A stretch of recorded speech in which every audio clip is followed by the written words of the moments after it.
जरा सोचो दोस्तों, अगर आपके पास एक ऐसी पावर आ जाए जिससे आप टाइम को स्टॉप कर सको तो आप उस पावर का इस्तेमाल किन किन चीजों में करोगे। कुछ ऐसा ही होता है हमारी कहानी के कैरेक्टर बेन के साथ। कहानी की शुरुआत में हम एक कपल बेन और सूजी को देखते हैं जो कि किसी बात को लेकर आपस में झगड़ रहे होते हैं। अब इन दोनों का झगड़ा इतना बढ़ जाता है कि सूजी बेन से ब्रेकअप करके वहाँ से चली जाती है। अगले दिन बेन अपने कॉलेज जाता है और वहाँ पर वो सूजी को किसी दूसरे लड़के के साथ देखता है। बेन बताता है कि कल तक तो हम दोनों एक दूसरे के साथ थे और हमेशा साथ में रहने का प्रॉमिस कर रहे थे, पर आज सूजी किसी और के साथ है। कल तक तो वो मुझे किस कर रही थी, पर आज वो किसी और को किस कर रही है। इसके बाद वहाँ पर बेन का दोस्त शॉन आता है और उसे कहता है कि तुझे किसी सुंदर लड़की को पटाना चाहिए ताकि सूजी जब भी तुम्हें महसूस हो। लेकिन बेन शॉन को कहता है कि अब वो इस हालत में नहीं है कि वो किसी और के साथ रिलेशनशिप में आ सके। इसके बाद बेन अपनी आर्ट क्लास में जाता है और वहाँ पर भी वो सिर्फ सूजी की ही पेंटिंग बनाता है। बेन को सूजी की बहुत याद आ रही थी, इसलिए एक रात को वो सूजी को फोन भी करता है, हम दोनों फिर से साथ में हो सकते हैं। पर सूजी बेन को मना कर देती है और कहती है कि अब मैं किसी और के साथ हूँ।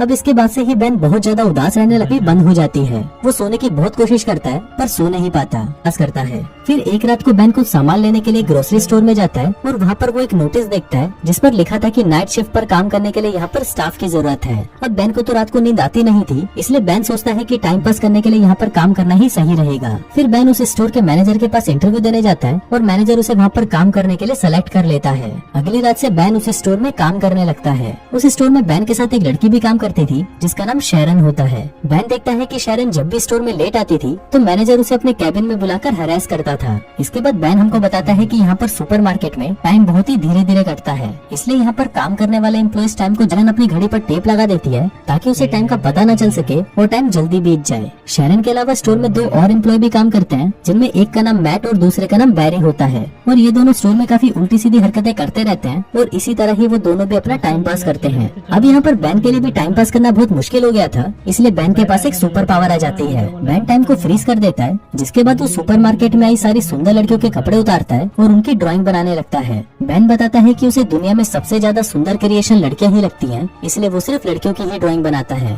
अब बेन ऐसे ही लड़कियों की ड्राइंग बनाकर अपना टाइम पास करता था और जब बेन टाइम को वापस नॉर्मल करता तो बहुत सारा टाइम बीत जाता था और इसी वजह से बेन को स्टोर में ज्यादा काम भी नहीं करना पड़ता था। अब ऐसे ही कुछ दिन बीत जाते हैं और फिर एक दिन जब बेन काम पर आता है तो वहाँ शैरन भी उसके पास आती है। फिर बेन अपने लॉकर में से एक सैंडविच निकालता है तो उसे देखकर शैरन कहती है कि उसे बहुत भूख लग रही है तो क्या वो ये सैंडविच खा सकती है। अब बेन उसे हाँ बोल देता है और शैरन को वो सैंडविच खिला देता है। शैरन जब वो सैंडविच खा रही थी तो बेन उसे देख रहा होता है और बेन के मन में शैरन के लिए फीलिंग्स जागने लगती है। इसके बाद बेन स्टोर में आता है तो वहाँ पर उसे बैरी और मैट मिलते हैं। फिर वहाँ पर मैट बेन को कहता है कि आज रात को वो शैरन के साथ मूवी देखने जा रहा है, जिसके बाद वो शैरन के साथ इंटीमेट होगा। अब ये सुनकर बेन को बहुत बुरा लगता है और वो सोचता है कि जब भी वो किसी लड़की को पसंद करता है तो वो लड़की उसे छोड़कर चली जाती है। बेन बताता है कि जब वो छोटा था तो वो एक लड़की को पसंद करता था, पर वो उसे कभी भी अपने दिल की बात नहीं बता पाता था।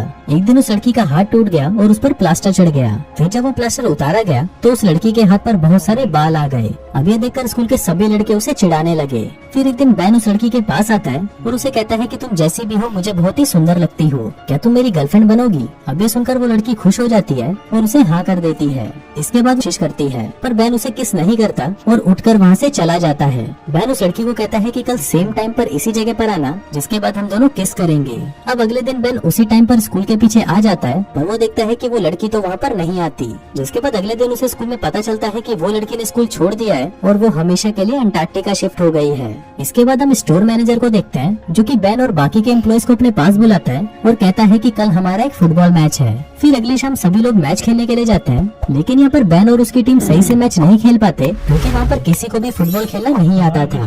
अब बेन गेम से बहुत ज्यादा बोर हो चुका था, इसलिए वो टाइम को फ्रीज कर देता है। फिर बेन अंदर जाता है और वहाँ पर देखता है कि सभी लोग फ्रीज हो चुके हैं, लेकिन तभी वो देखता है कि वहाँ पर एक आदमी अभी भी हिल रहा होता है। फिर बेन जब उस आदमी के पास जाता है तो वो है कि ये सुपर पावर सिर्फ बेन के पास नहीं बल्कि और भी लोगों के पास है। फिर बेन वापस ग्राउंड में आता है और टाइम को नॉर्मल कर देता है, लेकिन जैसे ही टाइम नॉर्मल होता है वैसे ही मैट फुटबॉल को लात मारता है और वो फुटबॉल जाकर सीधा मैनेजर के मुंह पर लगती है और उसके मुंह से खून निकलने लगता है। फिर मैट मैनेजर को लेकर हॉस्पिटल जाने लगता है, पर जाने से पहले वो बेन को कहता है कि तुम शैरन को घर छोड़ देना।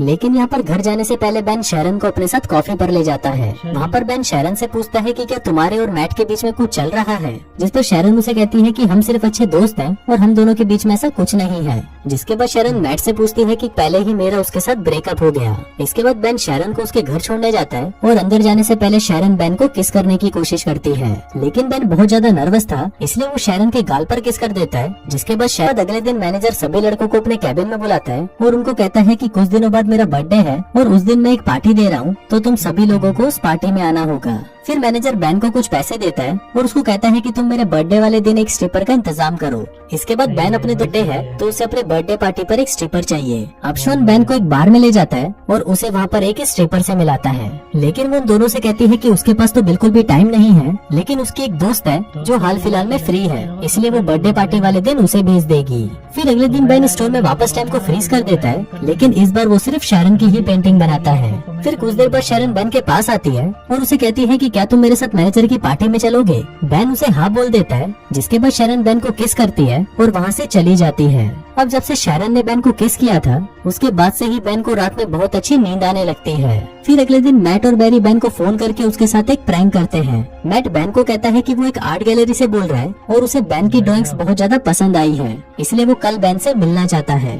अभी सुनकर बेन बहुत ज्यादा खुश हो जाता है, जिसके बाद वो शैरन को लेने उसके घर जाता है और फिर वो दोनों साथ में मैनेजर की पार्टी में जाते हैं। वही पार्टी में बेन को उसकी एक्स गर्लफ्रेंड सूजी भी मिलती है। वही शैरन बहुत ज्यादा सुंदर लग रही थी, इसलिए सूजी बेन को उसके साथ में देखकर जलन महसूस करने लगती है। थोड़ी देर बाद पार्टी में स्ट्रिपर आ जाती है और शॉन उसे देखकर पहचान जाता है कि ये तो उसके बचपन की दोस्त है। जिसके बाद शॉन उसे अपने साथ डेट पर चलने को पूछता है, तो वो स्ट्रिपर भी उसे हाँ कर देती है। इसके बाद मैनेजर शैरन के पास आता है और उसे अपने साथ इंटीमेट होने को कहता है, लेकिन शैरन मैनेजर को मना कर देती है और उसे गालियाँ देकर वहाँ से चली जाती है। दूसरी तरफ बेन वॉशरूम के लिए जाता है तो उसे वहाँ पर सूजी मिलती है। सूजी बेन को कहती है कि उसे गलती हो गई और वो बेन के साथ वापस रिलेशनशिप में आना चाहती है। अभी बोलकर सूजी बेन को किस करने लगती है, पर बेन सूजी को खुद से दूर कर देता है और कहता है कि अब मैं शैरन से प्यार करता हूँ। नीचे शैरन बेन और सूजी को किस करते हुए देख लेती है और वहाँ से जाने लगती है। अभी देखकर बेन टाइम को फ्रीज कर देता है और शैरन के पास आता है। अब बेन को समझ नहीं आ रहा था कि वो शैरन को क्या बताए। हम देखते हैं कि उसे टाइम को फ्रीज करे हुए 2 दिन हो गए थे, पर अभी भी उसके पास शैरन को देने के लिए कोई जवाब नहीं था।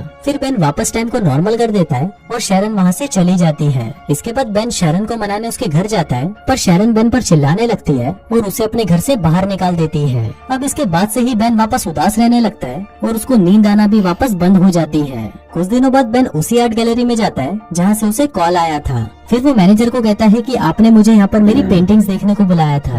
अभी सुनकर मैनेजर कहता है कि मैंने तो तुमको कोई कॉल नहीं किया, और तब बेन को समझ आता है कि उस दिन फोन पर मैट था और वो उसके साथ मजाक कर रहा था। फिर बेन उस मैनेजर को सॉरी बोलकर वहाँ से जाने लगता है, पर वो मैनेजर बेन को कहता है कि जाने से पहले मुझे तुम्हारी पेंटिंग्स देखनी है। फिर मैनेजर जब उन पेंटिंग्स को देखता है तो वो उसे बहुत ज्यादा पसंद आती है। फिर मैनेजर बेन को कहता है कि कल तुम मुझसे अपॉइंटमेंट लेकर मिलना, हम तुम्हारी इन पेंटिंग्स की एग्जीबिशन लगाना चाहते हैं। अब ऐसे ही कुछ दिन बीत जाते हैं और फिर एक दिन शैरन के घर पर एक इनविटेशन कार्ड आता है जो बेन ने उसे भेजा था। इसके बाद हम बेन को देखते हैं जो कि अपनी पेंटिंग्स की एग्जीबिशन में होता है। वहाँ पर एक अमेरिकन पेंटर भी थी और वो बेन के पास आकर उसकी पेंटिंग्स की तारीफ करने लगती है। जिसके बाद वो बेन को कहती है कि तुम्हें अपना शो अमेरिका में भी करना चाहिए। अबे सुनकर बेन को याद आता है कि शैरन को भी अमेरिका घूमने का बहुत मन था। जिसके बाद वो उस पेंटर को अमेरिका आने के लिए हाँ कर देता है। इसी दौरान वहाँ पर शैरन भी आ जाती है और वो वहाँ पर अपनी पेंटिंग्स को देखकर बहुत खुश होती है। इसके बाद वो बेन के पास आती है और बेन उसे सॉरी कहता है, जिस पर शैरन भी उसे माफ कर देती है। फिर बेन उससे पूछता है कि क्या तुम मेरे पर ट्रस्ट करती हो, तो शैरन उसे कहती है कि हाँ, मैं तुम पर ट्रस्ट करती हूँ। इसके बाद वो शैरन को आंख बंद करने को कहता है और जब वो उसे किस करता है तभी वो वहाँ पर टाइम को फ्रीज कर देता है। अब जब शैरन ये सब देखती है तो वो बहुत ज्यादा हैरान हो जाती है। इसके बाद वो दोनों बाहर आते हैं और वहाँ पर एक दूसरे को किस करने लगते हैं और इसी के साथ ही ये कहानी यहीं खत्म हो जाती है।